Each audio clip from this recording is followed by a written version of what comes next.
Tá? Pronto. Tens é que sentar de forma confortável, depois para não... Não, estou. Certeza? Não posso encostar muito, não, por causa da barriga. Ok. Não consigo encostar muito. Vamos começar.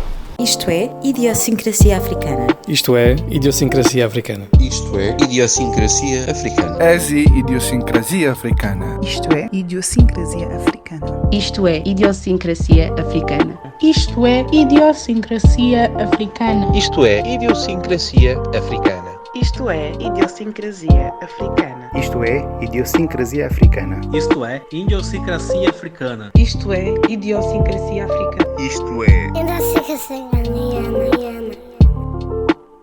Bom dia, boa tarde, boa noite e até mesmo boa madrugada, dependendo das horas que vocês estiverem a ouvir. O meu nome é Rui Paquete, bem-vindos ao episódio 23, salvo erro, do podcast Idiosincrasia Africana. Hoje trago a belíssima, mais uma vez, disseste-me o nome à chamada, eu agora, já é o segundo episódio que eu esqueço-me do nome da pessoa. Cláudia Sambo. Podes repetir, desculpa. Cláudia Sambo. Exatamente. Como é que estás? Como é que te sentes? Eu estou bem, tranquila. Pronta para o embate. Para quem não conhece a Cláudia, quem é que é a Cláudia e o que é que tu fazes? Bom, a Cláudia tem muitas funções, né? Mas estou neste momento mais ligada à terapia capilar, cabeleireiros... Tens de te aproximar porque fica a ir e a voltar a voz. Repetindo? Podes dizer à vontade, podes dizer. Bom, profissionalmente neste período estou a trabalhar como terapeuta capilar, formada em cabelos crespos e cacheados. Dou palestras também sobre cuidados e tratamentos de cabelos crespos e cacheados, dou workshops, ensino como as crespas devem cuidar do cabelo, que tipo de produtos devem escolher. E as minhas palestras elas estão endossadas em alguns temas como autoimagem, autoconceito e autoestima da mulher negra. Okay. Essa é a minha parte profissional que pertence à marca Mulher Autêntica, que é uma marca virada a cuidados capilares direcionados a cabelos crespos e cacheados. Mas depois eu tenho outras formações, gestora de marketing, entre outros, engenharia informática, mas não, a nossa entrevista não está para este lado. Friso que isto não é uma entrevista, por isso é que estou a reparar aqui um bocadinho de rigidez, mas não é uma entrevista. Isto é uma conversa em que dás a conhecer e trocamos aqui opiniões e vivências. Ok, boa. Quando tu fazes as palestras, a mencionar tudo e mais alguma coisa, sobre os cabelos, o 4C está incluído nisso? Todos. Quando eu falo cabelo cacheado e crespo, começa a partir do 3A ao 4C. Né? Então, mulheres negras que estão nesse padrão, crespo, cacheado, e não são só as mulheres negras que têm cabelos crespos e cacheados, no entanto, a minha especialidade é cabelos crespos e cacheados. E isto existe muito complexo é complexo e complexa inferioridade dentro da comunidade africana relativamente ao 4C? Muito. Dentro existe. Mesmo, não comparando com os caucasianos? Existe. É real, é presencial todos os dias. Né? Até ainda quem tem o próprio cabelo crespo e procura o serviço de terapia capilar para poder buscar os melhores cuidados, ainda tem esse preconceito, ainda tem esse estigma dentro delas, porque infelizmente isso nós não conseguimos. Estamos a lutar agora para despertarmos justamente a questão da autoestima da mulher negra, né? De estarmos a trabalhar no posicionamento da mulher negra. Isso está muito embasado com a questão da aceitação. Né? Então, o que acontece é que ainda, infelizmente, ainda existe e nós carregamos isso porque nós vemos isso na nossa infância, crescemos com esses preconceitos, com os estereotipos que são criados porque está lá na educação das nossas avós, das nossas mães, e isso é passado de geração em geração. Então, estamos a viver uma geração de confronto, onde nós queremos nos posicionar, queremos aceitar quem nós somos, né? Queremos mostrar às pessoas que eu sou assim, eu me aceito assim, eu posso cuidar de mim, eu posso ter uma boa aparência, independentemente de que tipo de cabelo eu tenha, crespo, cacheado, não importa. Mas, infelizmente, aquelas questões ainda estão presentes no nosso subconsciente. E por mais que nós queiramos aparecer e mostrar aquilo que somos, aquele gancho ainda está sempre a apitar. Né? Então, é uma luta. Quais são os conselhos que poderias sugerir a essas crianças, sim, crianças, mas adultos também, acredito que há adultos com preconceito relativamente a isso, mas as crianças ainda são mais moldáveis. Tu darias relativamente a pessoas com esse cabelo um bocadinho mais rijo, não quer dizer rijo, com mais história? Sim, para quem trabalha com terapia e capilar direcionada a cabelos crespos e cacheados, vai entender que estamos ligados às duas vertentes. Uma é o cuidar do cabelo cacheado e a outra é entendermos como aquela cliente que tem aquele cabelo lida com o cabelo que tem. E muitas das vezes, na sua maioria, as minhas clientes jovens, crianças, quando elas falam sobre a aceitação, quando eu estou a falar sobre o cuidado, a primeira referência que elas têm é a mãe. Né? E é visível, ela dizer, não, mas a minha mãe diz que o meu cabelo é muito difícil. Mas a minha mãe também não desfrisa o cabelo. A minha mãe também desfrisa o cabelo. Mas a minha avó, eu não tenho nenhuma referência dentro de casa, porque eu tenho uma avó que desfrisa, tenho umas primas que desfrisam, tenho mãe que desfrisa. Então é difícil, ainda que eu diga a uma criança de 10 anos, tu tens que te aceitar, o teu cabelo é bonito, o teu cabelo, ela precisa de referências. Ainda que aquela mãe desfrise o cabelo porque ela nunca usou o cabelo natural, né? Ela precisa ter uma postura diferente dentro de casa, de modos a influenciar sempre a filha com as questões da aceitação. Né? Então, é muito... como é que eu posso dizer? Não sei qual é o termo, mas é quase que é como se estivéssemos a disparar para o nada. Porque se tu tens uma família, né, que o tempo todo diz-te, tens o cabelo duro, teu cabelo é difícil de lidar, já não sei o que fazer com o teu cabelo, né? E tu com 10, 12, 15, 16 anos vais para a internet e vês pessoas a dizerem não, o cabelo crespo é um cabelo lindo, é o cabelo que pode cuidar. Qual é o conflito dessa criança?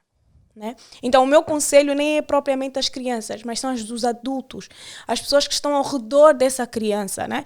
Elas já têm as ideias formadas sobre o que é um cabelo crespo, sobre o que parece... como uma criança deve se apresentar ou ser aceite no meio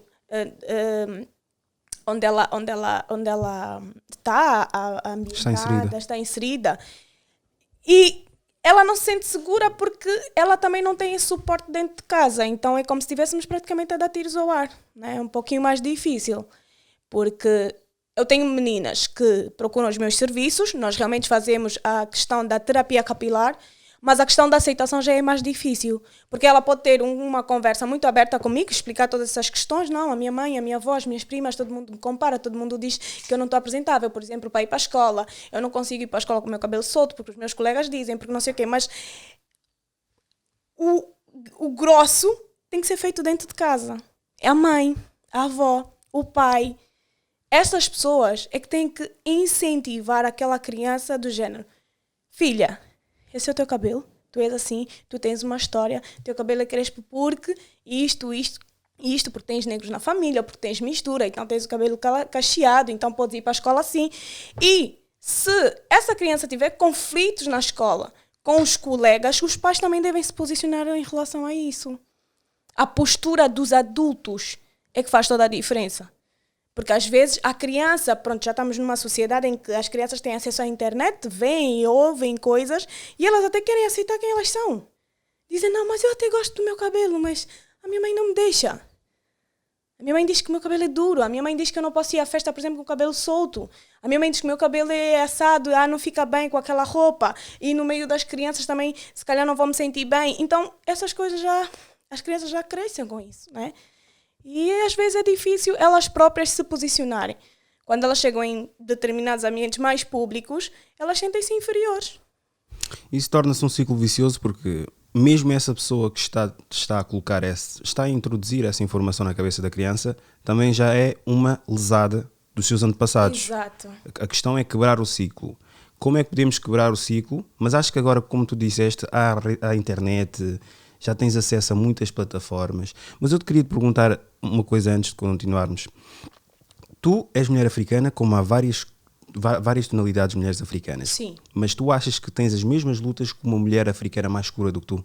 Não. Não, ainda posso dizer que me sinto talvez agraciada em determinadas questões. Mas a luta da aceitação do cabelo crespo e cacheado, hoje em dia a internet explodiu e todo mundo quer ter cabelo cacheado. Então as pessoas já admiram o cabelo cacheado, já dizem, é bonito o teu cabelo e tal, não sei o quê.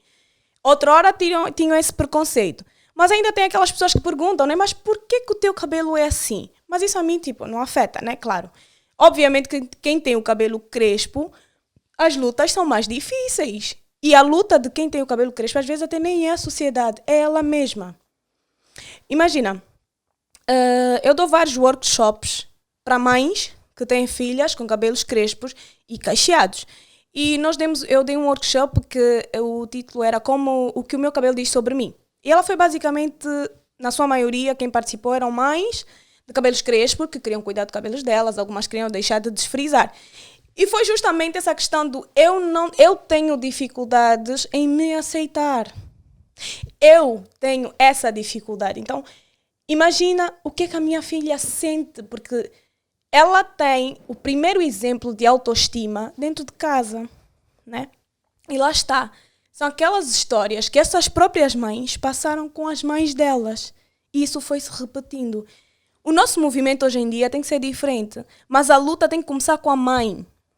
Ainda que a criança de 9, 10 anos, 11 anos, 12 anos queira usar o cabelo dela crespa, entender as características do cabelo, que é muito importante, porque a questão às vezes é, sim, mas o cabelo cacheado faz caracóis.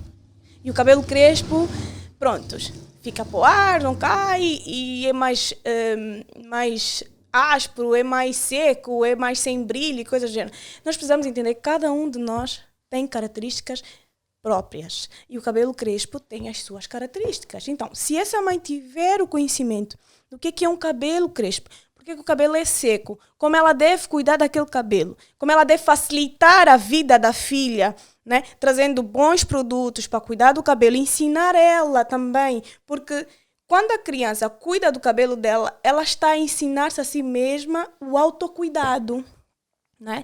Ela está a aprender que não, eu preciso cuidar porque isso pertence a mim, esse é o meu cabelo, esse é do meu jeito, então eu preciso cuidar de mim desta forma. Assim como o cabelo caucasiano também tem as suas regras de cuidados, né? Então, termos este conhecimento é extremamente importante. Só que o que é que se vende é o quê?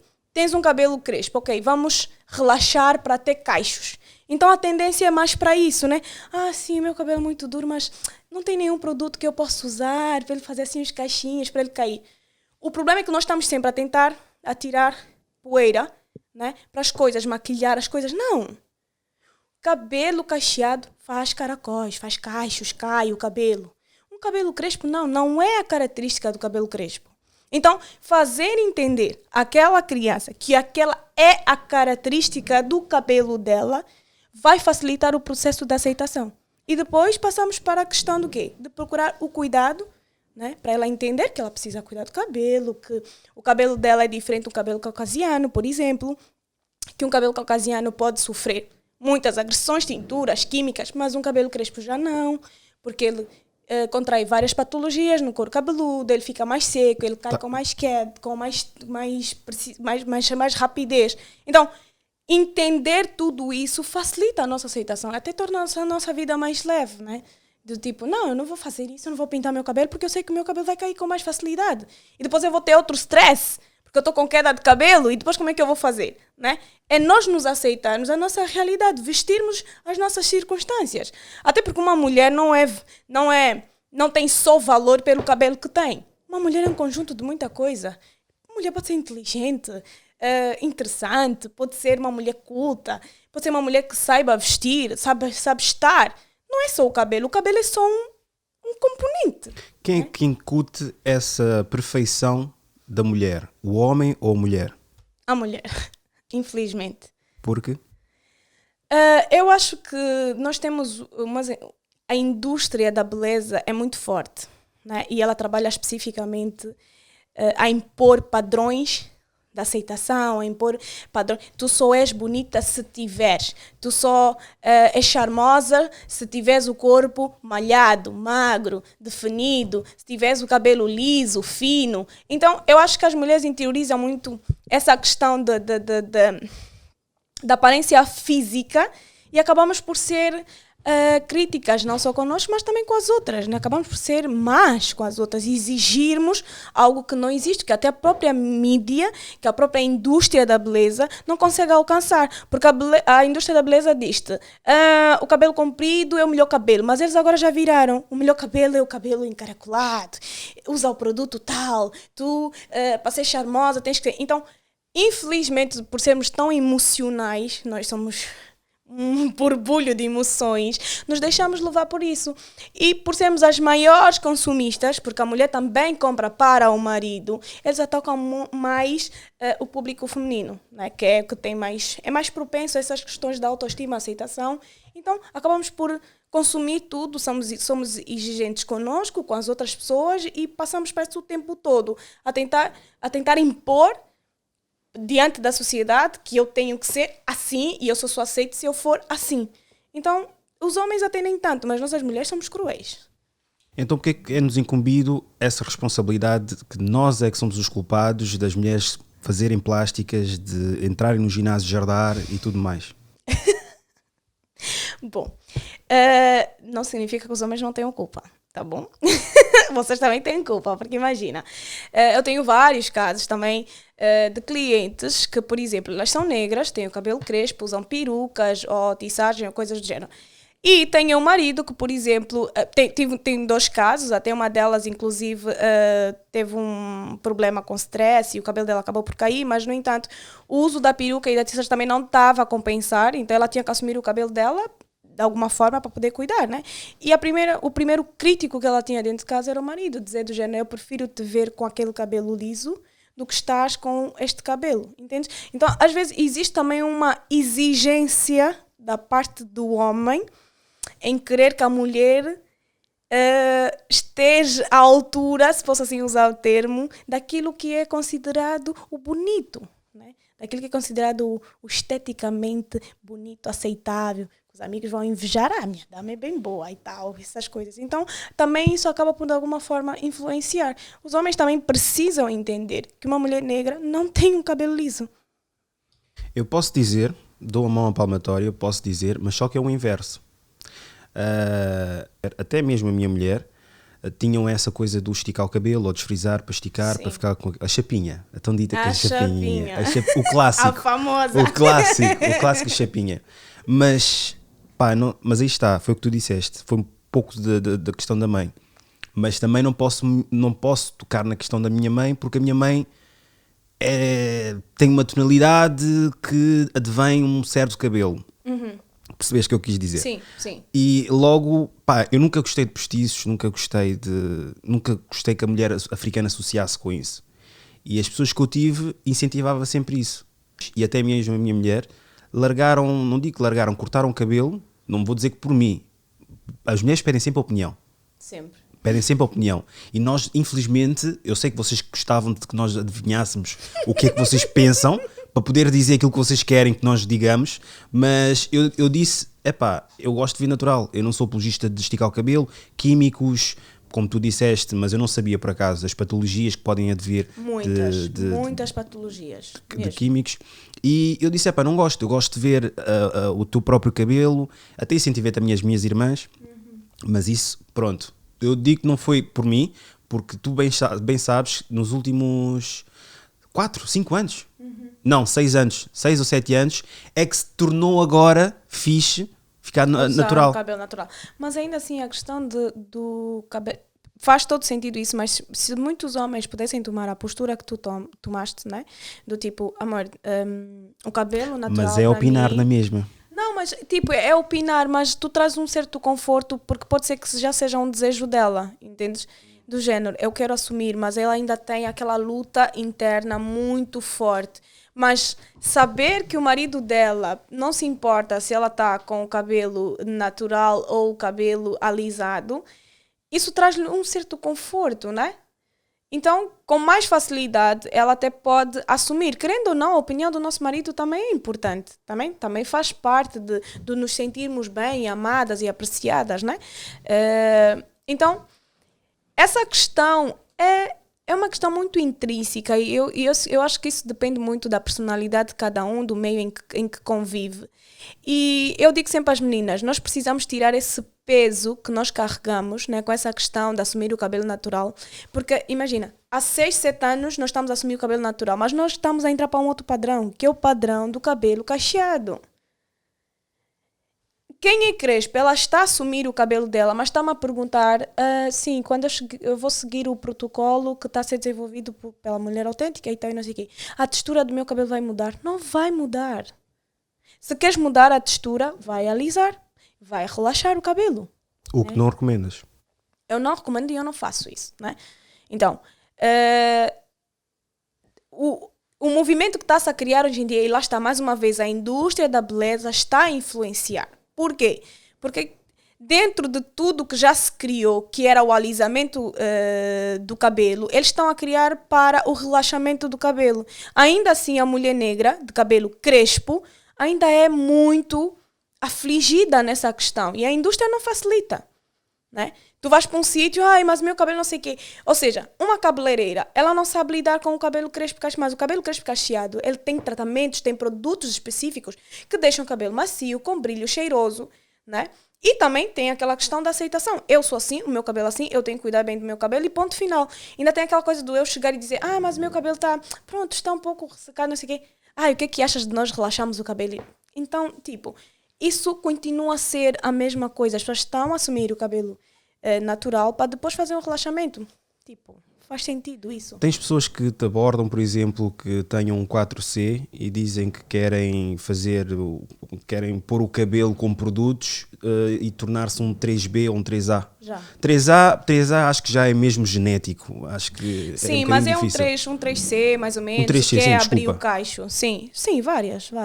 E quais são existem produtos para isso? Existe, mas eu não trabalho com isso. Eu trabalho com terapia capilar natural. Eu ensino como elas vão cuidar do cabelo, como elas vão cuidar do couro cabeludo para que o cabelo delas cresça, desenvolva, tenha movimento, tenha brilho e até dar forma ao cabelo. Existem produtos que dão formas. O que as meninas precisam entender é que nós temos muita mistura, né? Por exemplo, eu sou a única cacheada em minha casa. A minha irmã tem cabelo crespo, né? Então, existem produtos, até o cabelo 4C, essa categoria que foi criada de 4A até 4C, praticamente dentro do tipo 4, existem muitas categorias. Eu digo que tem até 4Z, 4Y, por causa de... Porque eu não me revejo, eu muito sinceramente estive a fazer um teste e não me revejo. Olha, o máximo que eu posso dizer ou é o 4A ou 4B. Tu com os tranços consegues ver qual é que é o... Sim, tu tens um 4A, 4B mais ou menos. Não, mas aí é está. mais 4A. Mas eu não me revejo, eu acho que deve ser um 4A.5. Sim, isso são, pronto, eles criaram essa categoria para nós podermos entender que é um cabelo com cacho mais aberto, ou com cacho mais fechado, ou com cabelo mais poroso, porque normalmente a categoria de cabelos crespos são cabelos mais porosos, mais secos. Então, ainda dentro desta categoria do 4A ao 4C, eu digo que existe 4D, E, F, porque é muita mistura, é muita diferença de cabelo. Então, de textura de cabelo. Então não tem como eu dizer que o que funcionou na Maria, que supostamente tem a mesma aparência física, né, visual, que a Ana, o que eu vou aplicar no cabelo da Maria vai funcionar no cabelo da Ana. Não, porque pode ser que o teu cabelo é mais crespo, é mais poroso, ou seja, tem uma porosidade alta, vamos supor, e a Ana tenha um cabelo 4 com uma porosidade média. É diferente. A forma como eles vão receber os produtos é diferente. Daí, o meu papel como terapeuta capilar, fazer o toque, fazer a avaliação capilar e entender, não, para o teu cabelo o que vai funcionar é isto. Então, também existem várias formas, várias técnicas na internet de texturização, entre outras coisas, que elas podem usar para dar forma ao cabelo. Fazerem penteados, anyway. Há muita coisa para se fazer. Só que nós estamos limitados naquela coisa ainda da aceitação, né? Infelizmente. Não é redutor ter categorias? Não é redutor. Ele traz-te um determinado conhecimento, né? Para quem estuda isso, o conhecimento, tu sabes a que categoria pertence e depois já fica muito mais fácil tu depois desenvolveres o teu trabalho como terapeuta capilar ou naturalista ou o que for. Qual foi o caso mais, não quero dizer triste, mas o que te comoveu porque tu queres dar uma opinião sobre... Uma opinião não, é um facto. Tu fazes uma terapia, fazes uma análise Sim. e chegas a uma conclusão. Evitaste dizer aquilo que querias a pessoa, mas disseste o mais parecido, porque tu, ao final do dia, tens que ser uma profissional e tens que... a tua consciência é que está aqui em causa. Tu não vais ludibriar uma pessoa só porque ela quer aparentar aquela outra que viu na televisão, porque a televisão também é muito má. A televisão... É cruel. Para quem segue as minhas páginas nas redes sociais, eu sou o mais transparente possível. Não fantasio, não conto histórias do género, não, mas está tudo bem, vai ficar. Não, eu prefiro que a pessoa entenda a verdadeira realidade e circunstância dela. Claro que eu vou utilizar termos mais profissionais. Não vou agredir a minha cliente, eu vou conversar com ela de uma forma em que ela precisa perceber qual é a sua condição. E deixa-me só deixar aqui uma coisa bem clara. Cuidado com quem vocês vão cuidar do vosso cabelo. Eu tenho clientes com cortes de cabelo, com problemas gravíssimos no couro cabeludo e que ainda assim insistem em desfrizar e aplicar coisas no cabelo. Cuidado, o vosso couro cabeludo não é para vocês colocarem qualquer coisa. Então, essa coisa da indústria cosmética vender tudo e mais algumas são produtos que agridem o nosso couro cabeludo, em especial as mulheres crespas que desfrizam o cabelo, que relaxam o cabelo, que fazem luzes, sem qualquer tipo, eu falo isso mesmo assim, a falar, porque não foi uma, nem duas, nem três, foram vários casos de clientes com patologias graves do couro cabeludo, agressões graves no couro cabeludo, né? E a desenvolver outros tipos de doenças, entre alopecias e coisas do gênero, pela falta de cuidado. Os próprios salões em si precisam de, as profissionais nesse caso, se profissionalizar, né? Porque, assim, eu sou formada, cabelos crespos e cacheados. Eu entendo um pouco sobre cabelos lisos, mas eu não vou tratar um cabelo liso. Por quê? Porque não é a minha área de domínio. Obrigado! Eu não vou falar mais porque pronto, já me chamaram racista porque eu só convido aqui africanos e pronto. Mas não vamos entrar por aí. Não, mas é importante nós falarmos isso. É muito importante. Nós começamos a ser mais realistas, Rui. Entendermos as coisas como elas são. E vermos as coisas como elas são. Eu não estou a dizer que quem tem um salão, por exemplo, caucasiano, não saiba tratar um cabelo crespo ou um cabelo cacheado. Eu não estou a dizer isso. Existem profissionais que se formam em várias áreas. Mas o meu domínio e aonde eu me formo, faço várias formações. E onde existe lacuna. E onde existem lacunas, exatamente. E é nessa área. E eu me profissionalizo nisso. E é aí onde eu vou trabalhar. Ok? Então, o que é que acontece? Muitas clientes, pronto, essa semana foi uma semana em que eu vim fazer trabalhos aqui em Lisboa, e eu tenho, na sua maioria, as minhas clientes são crespas e cacheadas, e sem errar, 99% de todas as clientes que eu recebi têm problemas gravíssimos no couro cabeludo. Têm hidrofobia capilar, têm... Para quem não sabe como o que é isso, tens que dizer e dizer o que é que significa. Ok, a hidrofobia capilar é um acúmulo de produtos ou um cabelo que já sofreu muitos tratamentos, muitos procedimentos químicos e ele torna uma fibra extremamente morta, não recebe nada. Então é um cabelo que, independente se meteres uma máscara, ele não recebe, ele continua... não recebe nada, porque ele tem toda a cutícula agredida. O cabelo está todo agredido, então ele não recebe hidratação, nutrição, não fica no cabelo, ok? E existem outros clientes que têm a dermatite seborreica em estado avançado. Aquilo, coisas assim. O que é? É uma escamação no couro cabeludo, né? Que algumas também pelo uso constante de produtos, criam feridas no couro cabeludo. Aquilo vai criar uma escamação, vai criar uma massa, uma pasta no couro cabeludo, que faz o quê? Que obstrui os poros, o cabelo não cresce, e um couro cabeludo que não está saudável, o que é que vai crescer ali? O que é que vai nascer? O cabelo que não é saudável. Né? E tem aquelas que o cabelo cresce, ele já não cumpre o ciclo capilar, por conta dessas questões. Então, por falta desse conhecimento e temos profissionais que avaliam o couro cabeludo antes de qualquer procedimento químico, as mulheres negras têm aquela percepção de que o cabelo delas não cresce, mas não é verdade. Aquele couro cabeludo tem uma patologia qualquer que precisa ser tratada para manter o couro cabeludo saudável e para ter um desenvolvimento capilar normal, porque todo cabelo cresce, né? Uns mais que os outros, mas cresce. Precisa cumprir o ciclo de crescimento capilar. Então, quando não se tem esse conhecimento, tem uma cliente que eu recebi há tempos e ela está com o couro cabeludo todo queimado.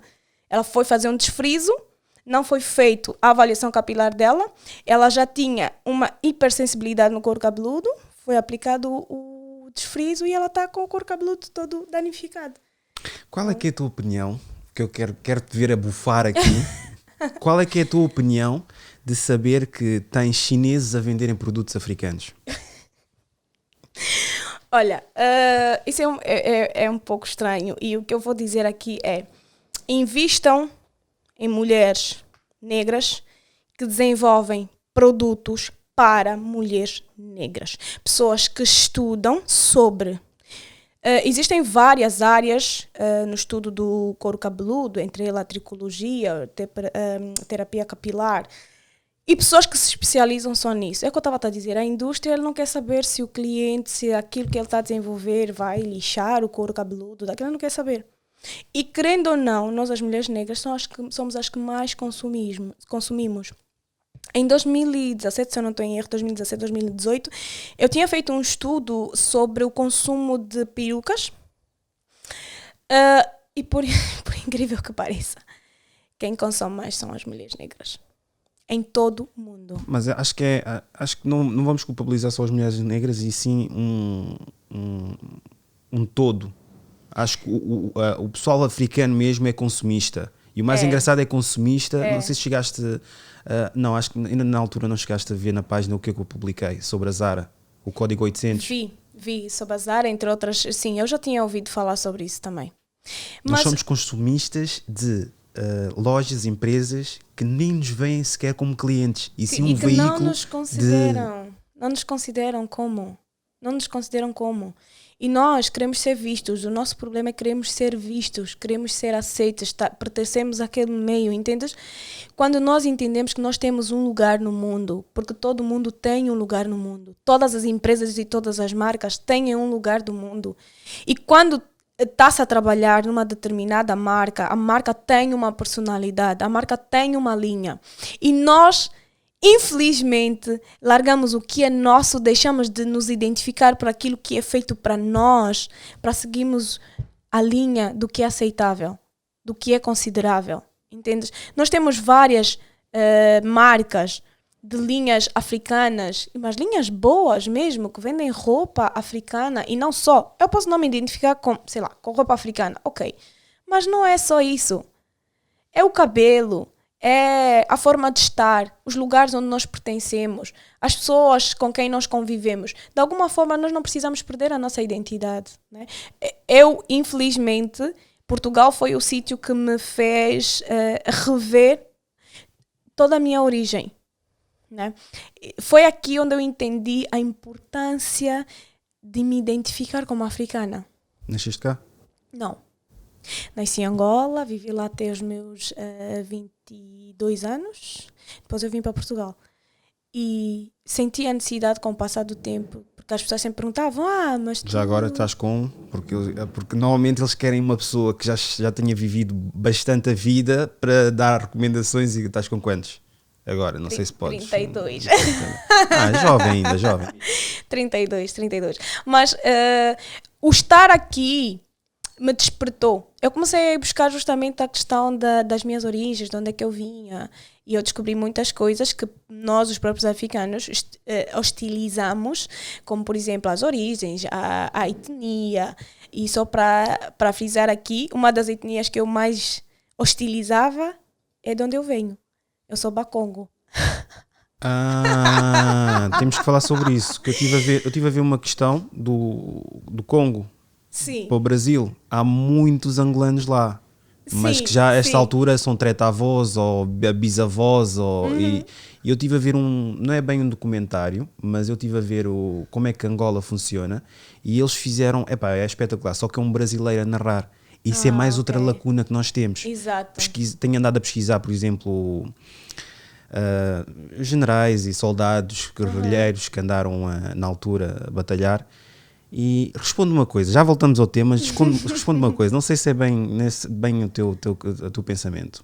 Porquê que o vilão morreu, mas a tirania continua? Jonas Savimbi. Isso são coisas que foram passadas e é difícil. Quando nós não focamos, nós precisamos identificar a origem do problema. Sem identificar, nosso problema é que nós não queremos identificar de onde vem isso. E a mídia identifica por nós. Exatamente. E o trabalho nunca é bem feito, né? Então, nós precisamos identificar aonde é que nos dói. Qual é o nosso problema? Por que é que nós estamos assim? E por que é que nós seguimos esse caminho? Só assim, é como uma doença. Aonde é que ela está? Por quê? Quais são os sintomas? Há quanto tempo? Começou há quanto tempo? Dá para diagnosticar o início dela, assim? Então, e agora? Como é que vamos combater isso? Qual é a estratégia?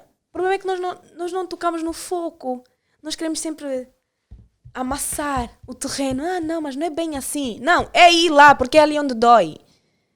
Nós temos dificuldade em tocar nas nossas feridas, mas só tocando nas feridas, destapando os nossos fruncos e tudo que está a apodrecer, é que nós vamos ter a oportunidade de limpar e de entendermos porque é que estamos onde estamos, né? Eu falo por mim. Eu descobri isso aqui em Portugal, porque o meu marido é historiador e ele é bacongo e a minha vida era gozar com ele, seu bacongo e não sei o quê. E depois um dia ele virou para mim e disse, mas tu és descendente de bacongos, eu não sei porque é que tu tens esse gozo de eu... Peraí, calma aí, como assim? Ele, sim, deixa-me te explicar bem. O teu pai, a tua mãe, nananana. Filha, não tem como, tu és bacongo. Então, assim, a ficha caiu. E eu não preciso ter vergonha de quem eu sou. Eu não preciso ter vergonha de quem a minha avó é, minha bisavó, de onde ela veio, a minha mãe, meu pai. Não, eu preciso ter orgulho de quem eu sou e preciso ter orgulho de onde eu já cheguei, pelas coisas que eu já conquistei e dizer às pessoas sem medo, eu sou... Uma coisa até muito engraçada, quando eu cheguei na Covilhã, as pessoas perguntavam-me de onde é que eu era, eu dizia, eu sou de Lubango. Eles diziam, acho estranho porque tu não dizes que és de Luanda. Sim, porque normalmente são todos lá. Yeah. Como Guiné-Bissau são todos de Bissau, Cabo Verde são todos Não, Cabo Verde já não. Não, Cabo Verde não. Cabo Verde não. Mas nós ainda temos essa dificuldade. Como assim és do Lubango? Normalmente as pessoas dizem que é do Luanda. Falar sobre isso. Porquê que... Já respondeste, mas quero que respondas de outra forma. Porquê que tens alguns angolanos que dizem Portugal, país irmão, e Zaire e Congo, país vizinho? Essa questão que eu estou a dizer, nós somos muito... nós temos aquela questão do esse é civilizado, esse não é civilizado, né? As pessoas não entendem que a civilização é o modo de estar das pessoas. É a forma como as pessoas estão diante da cultura, dos hábitos. Então, esse é civilizado e esse não é.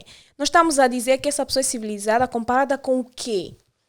Nós somos africanos, nós temos a nossa cultura, né? Nós temos os nossos hábitos. É óbvio que existem coisas que precisam ser combatidas, como poligamias, entre outras coisas. São coisas que danificam a sociedade em si, a moral do ser humano. Mas existem outras coisas que precisam ser respeitadas. Então, como nós não aceitamos quem nós somos e de onde nós vemos, e quando nós entendemos a história, que eu não sou historiadora, tudo que eu aprendo com meu marido, e eu tenho orgulho de ser bacongo porque eles lutaram, porque eles conquistaram. E o português, quando chegou em Angola, havia um reino lá, reino do Congo, né? Que era civilizado, era tudo organizado e coisas... Quando nós precisamos entender um pouco da história para podermos ter orgulho daquilo que nós somos também, né? E construirmos o que é nosso, evoluirmos também. E eu acho que não estamos a evoluir porque estamos a olhar para aquilo que não é nosso. Né? Não estamos a valorizar o que é nosso, a respeitarmos os nossos irmãos, que juntos, de mãos dadas, conseguimos construir o nosso país de uma forma mais equilibrada. Encontrei. Vou pôr aqui só um bocadinho para ouvires como é que funciona Angola. Então, para ver qual que seria o próximo país, para entendermos um pouco melhor e ver como funciona o governo e aplicarmos aquelas coisas que a gente vem discutindo na série sobre governos. Primeiro, nós escolhemos qual seria o continente e depois o país. E hoje nós vamos falar sobre Angola.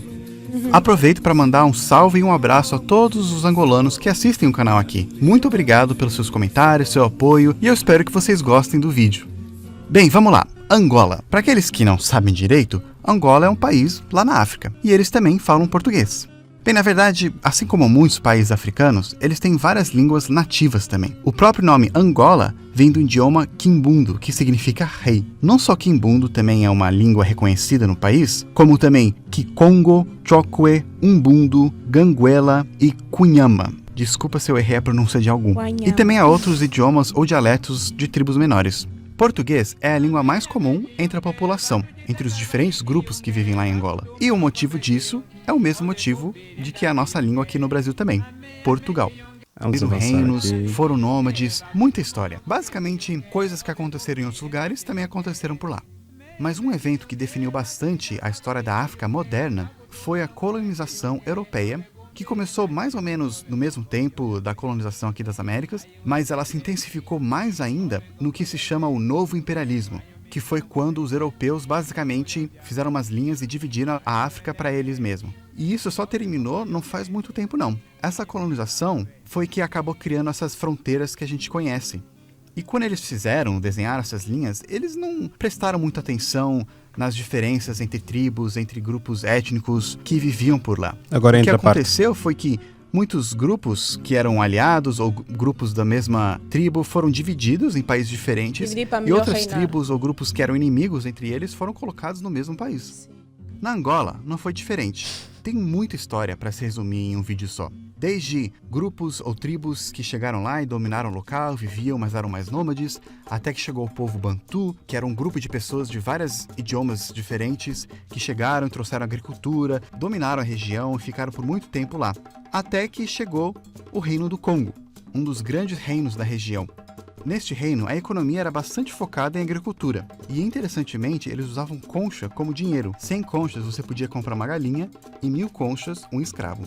Sim, assim como vemos em histórias de outros reinos e impérios do passado em outros lugares do mundo, os reinos africanos também capturavam e vendiam escravo entre eles. Lembra do vídeo de Portugal, que falamos que eles queriam muito chegar na Índia por um outro caminho diferente, contornando a África? Pois é, em uma dessas expedições, eles passaram por Angola, e foi quando eles conheceram o Reino do Congo. Eles adoraram o mercado de escravos e começaram a ficar bastante amiguinhos deste reino, oferecendo produtos para eles como vinho, tecidos europeus e principalmente armas, enquanto o Reino do Congo trocava com ouro, marfim e principalmente escravos. Os portugueses queriam muito esses escravos que o Reino do Congo vendia, principalmente para cuidar de uma nova colônia que estava crescendo do outro lado do oceano. Então, eles... Basicamente isso tudo para dizer o quê? Que tenham bem atenção àquilo que dizem, procurem saber, porque não é só a televisão, as músicas e a representação que têm sobre um país é que vai definir aquele país ou aquele tipo de pessoa. Sim. Porque isso por acaso eu andei a pesquisar nesta semana e curiosamente tu agora falando aqui do Bakongo coincidiu, mas desculpa, continuando.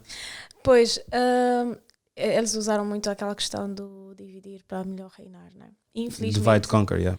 Infelizmente, nós temos isso também, né? E carregamos isso e desvalorizamos o que é o nosso. Porque é o que eu estava a dizer, a aceitação é muito importante.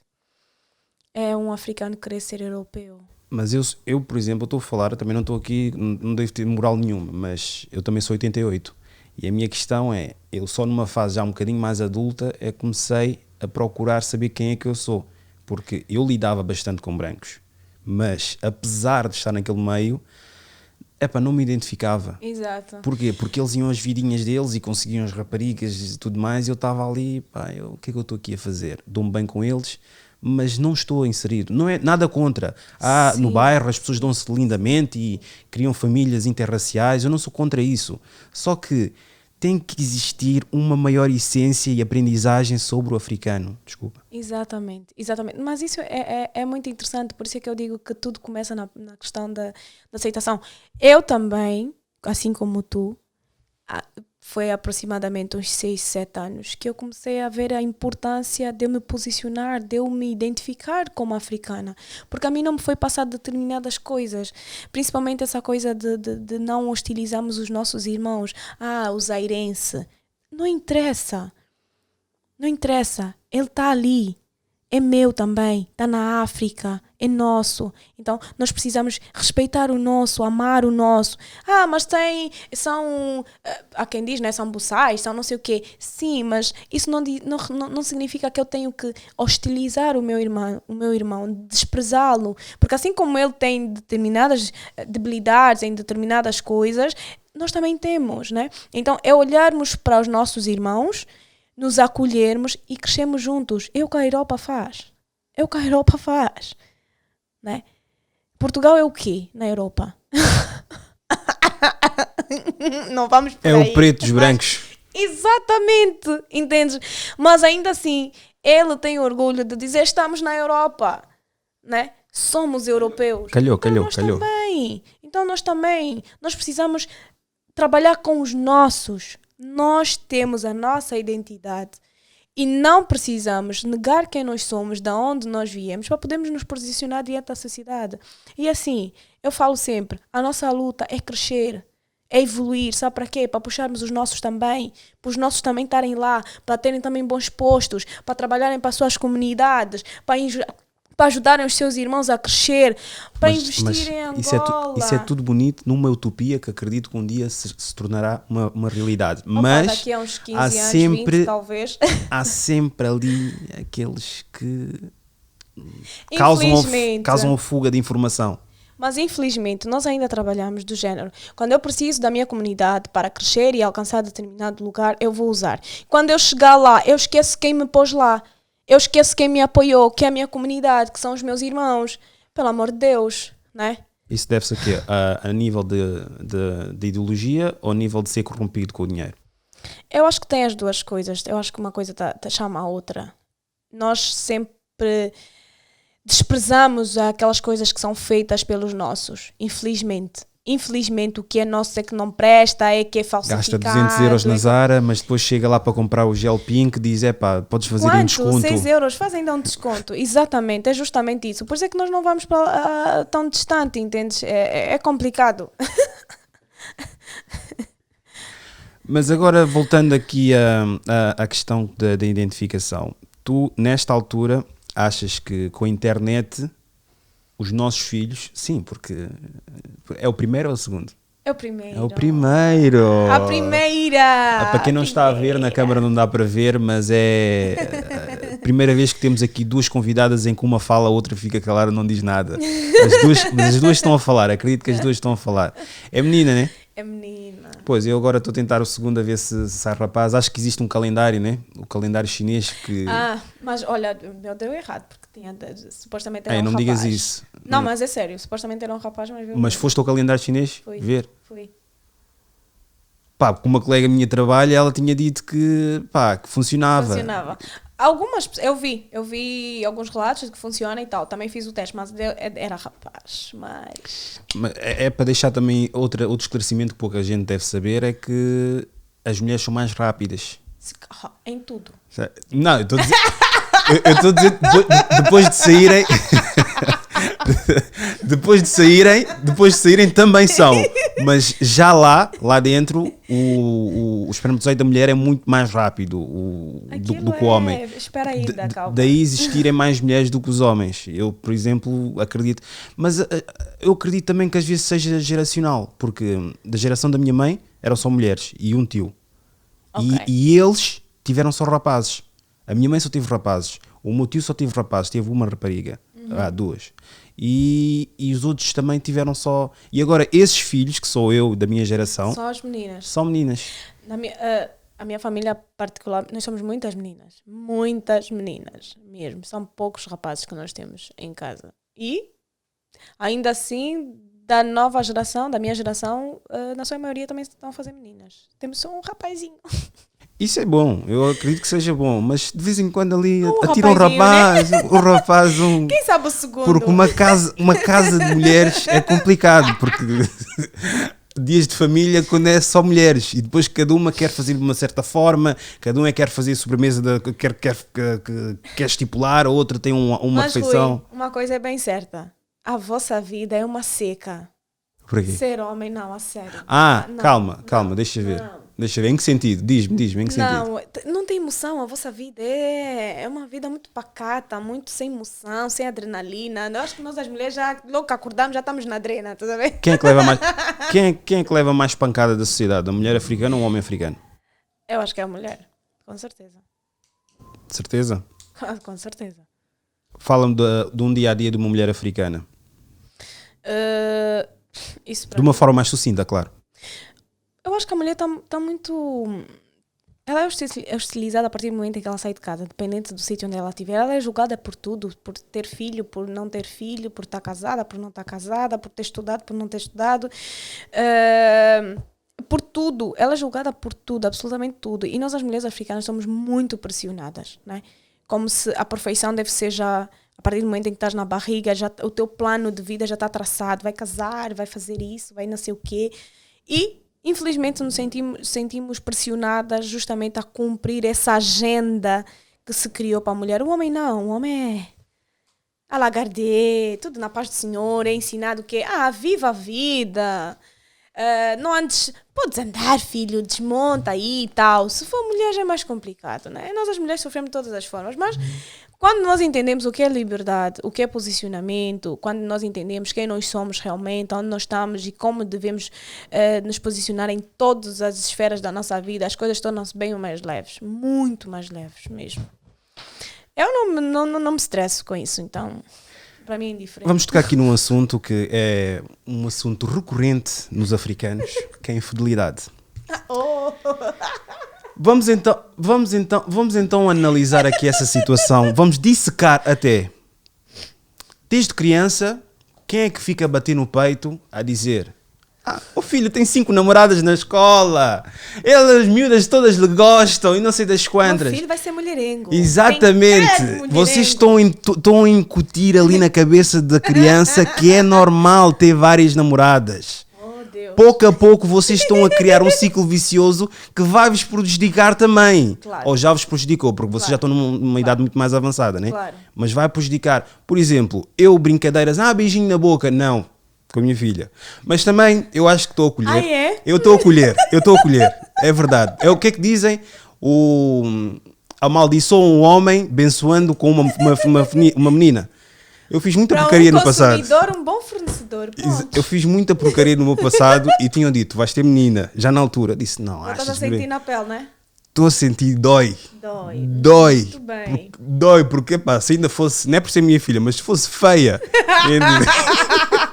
eu ia dizer: está-se bem, também ninguém vai lhe querer, eu é que vou ter que lhe arranjar namorado, por isso está-se bem. Há quem queira sempre. Pois, isso é verdade. Isso é verdade. Porque a mulher não é só a beleza física, é a inteligência, é a forma de estar, de ser, o caráter, essas coisas todas também contam, né? Mas é isso, essa questão, Rui, imagina, lamento dizer isso, mas isso é uma verdade. Quando nós crescemos, o que é que nós vemos? Dentro do nosso ciclo familiar, tios que traem, primos que traem, e nós crescemos com isso. E tu tens, às vezes, até um pai que trai, que maltrata a mãe, que faz 30 por uma linha, e tu tens ali uma mãe supostamente submissa ou que aceita tal comportamento. Tu, mulher, criança, o que é que tu já estás a crescer já com esse estigma? É normal. É normal eu me calar diante disso. É normal eu aceitar isso. E tu depois tens um pai que olha para ti e te diz: mas tu, estes teus comportamentos pareces uma bandida. Tu tens que te comportar... Tipo, uma coisa... Oi? O que é que não está a casar aqui? Nós criamos uma sociedade de pessoas confusas que não sabem quem são, o que são, qual é o papel delas dentro de casa. Um pai tem um papel dentro de casa, uma mãe tem um papel dentro de casa, um filho tem um papel dentro de casa. E nós crescemos com essa coisa, né, de vermos todo mundo atrair todo mundo e a mulher tem que aceitar. Hoje em dia, não. Não. Nós não temos que aceitar isso. Nós não somos obrigadas a isso. E quando nós mulheres entendemos que ao fazer a outra, ou seja, só existem homens que traem porque existem mulheres que fazem, né? Que aceitam um homem casado, que pronto. Anyway. Não quando tem as standards. mulheres, um homem, a não ser que ele vá andar com outro homem. Mas no geral é trair porque tem outras famílias, tem outros filhos e por aí, né? E olha que isso acontece mais frequentemente do que eu pensava que não acontecia. homem que trai a mulher com outro homem e depois volta. Eu pensava que era Sim, algo tipo acontece. esporádico, mas afinal... Desculpa, continua. Não, acontece. Então, essa menina que está a crescer, é isso que ela está a ver. Quando ela for adulta, ela é insegura. Ela é insegura, né? Porque tu pensas, poxa, a minha mãe passou por isso, a minha tia passou por isso, a minha prima passou por isso. E nós temos uma coisa que eu acho muito feia, é dizermos, a minha tia é uma guerreira porque aguentou tudo isso. Não, a tua tia é uma sofredora, não é uma guerreira. É uma mulher que foi sujeita a faltas de respeito e não se posicionou. Não disse, chega, fulano, é assim, ok, queres andar, queres fazer 30 por uma linha, vai, mas eu preciso de paz. Porque essas mães que aceitaram todas essas coisas, de alguma forma, traumatizaram as suas filhas com relação aos relacionamentos. E muitas filhas, hoje em dia, não conseguem ter um relacionamento estável por conta de todas essas questões que ela foi carregando desde pequenina. Né? Entre outras coisas que se vai ouvindo, eu só estou com o teu pai por tua causa, eu tenho que aguentar isso por vossa causa. Quem é que quer crescer a ouvir isso? Os adultos precisam se responsabilizar por aquilo que fazem. E uma mulher que o marido anda torta e direita, ela precisa entender uma coisa, você não é a culpada de nada. Às vezes as pessoas, sim, mas o teu marido também sai porque se calhar tu não cozinhas, ou porque se calhar tu não te vestes bem, ou porque se calhar... Ou seja, tentem atirar uma culpa para cima da mulher de algo que não tem nada a ver com ela. O teu marido, quando casou contigo, ele sabia que você era assim. Ou você fingiu que era uma coisa que não era, e depois no casamento, pronto, aquilo veio à tona. Não, mas aí vamos ser honestos também. Não podemos ser desonestos aqui, intelectualmente desonestos, que é... Há um período de fingimento quando nós estamos a conhecer. Mas eu acho que não é assim, não é aquele período que... Não é aquele fingimento que vai disfarçar o teu caráter. Há quem o faça, sim, mas há aquele tipo, está tudo bem. Mas Rui, isso com o passar do tempo. Sim, isso depois nota-se. Isso nota-se. Os indícios estão lá. Nós é que fingimos, porque nos foi acostumado a fingir que as coisas não estão lá. A disfarçar. Não, mas isso até não é um problema assim tão grave. Não, nós precisamos ensinar as nossas crianças a chamarem as coisas pelos nomes delas. É adúltero, é adúltera, não, é um safado, não, é adúltero. Ela é adúltera, traiu, é casada, traiu, a não ser que haja um convênio entre os dois, aí também ninguém tem que se meter. Mas precisamos chamar as coisas pelos nomes delas. Fala sobre essa questão do o homem traiu um porco, um cão, animal, mas a mulher traiu, tinha alguma razão de ser, porque ele se calhar não lhe dava atenção, se calhar ele era assim, sem esse acordo que tu agora disseste previamente. Porque há sempre aquela coisa, o homem trai, é o porco, o animal, e até posso concordar, bandido, não vale nada. O playboy eu acho que é uma conotação que não devia ser associada. Mas, por exemplo, ele é a pior porcaria que existe no universo. A mulher trai, ela estava carente, ela precisava de atenção, mas também a razão pela qual um trai e outro trai, existe uma disparidade enorme. Eu respeito que não se deve fazer, mas o homem é capaz de trair sem sentimento e a mulher quando trai é só por sentimento. A maior parte delas. Acredito eu. Porquê que um é julgado por fazer claramente o que não devia fazer e o outro é condicionado com desculpas? Porque sempre se criou aquela ideia de que o homem está acima da mulher, né? E quando a mulher faz, ela é julgada por aquilo, por ela ser uma mulher. Então, uma mulher não deve ter tal comportamento. E nós precisamos entender que as questões de caráter, não importa se é homem ou mulher. Caráter é caráter. Então, se a mulher traiu, é falta de caráter, ponto. Se o homem traiu, é falta de caráter, ponto. Nós não temos que julgar, mas é mulher, mas estava sensível, mas estava não sei o quê. Não!